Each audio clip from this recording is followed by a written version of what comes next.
Magandang araw. Magtanong-tanong tayo ukol sa epekto ng abusadong paggamit ng cellphone sa ilang kabataan. Magandang araw. Magandang araw rin. Ako si John Resaison, isang estudyante mula sa Sitio Mualbual. Nais ko po sana kayong makapanayam tungkol sa isang mapanahong issue, ang abusadong paggamit ng cellphone ng kabataan. Maaari po ba kayong makapanayam? Oo naman, ikinagagalak kong makatulong. Sa iyong palagay, gaano kalaganap ang labis na paggamit ng cellphone sa mga kabataan ngayon?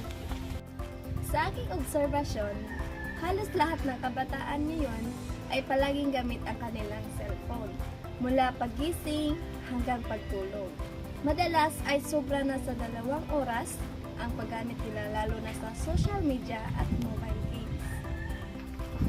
Ano po ang mga karaniwang epekto ng labis ng paggamit ng cellphone sa kabataan? Isa sa mga epekto ay ang pagkakaroon ng kakulangan sa tulog, pagkalimot sa pag-aaral, pagiging iritable at minsan ay pagkakaroon ng problema sa pakikisalamuha sa personal. Sa iyong opinyon, bakit nagiging abusado ang paggamit ng cellphone? Dahil walang malinaw na limitasyon, minsan ay ginagawang libangan ng kabataan ang cellphone para makaiwas sa stress o problema. Pero hindi nila namamalayang nasusobraan. Ano ang papel ng mga magulang o guro sa mga problemang ito?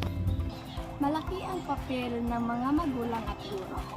Kailangan nilang gabayan ang kabataan, magtakda ng tamang oras ng paggamit ng cellphone at ipaliwanag ang mga epekto nito. Ano ang maaaring imungkahi upang masolusyonan ang abusadong paggamit ng cellphone? Magandang simulan sa disiplina at edukasyon.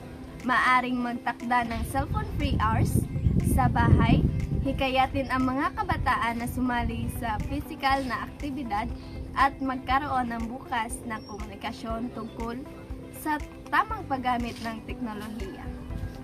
Maraming salamat po sa oras at mga kaalaman na inyong binabahagi. Naway makatulong ito upang mas maging mulat ang mga kabataan sa tamang paggamit ng cellphone. Walang anuman, sana ay makatulong din ito sa marami.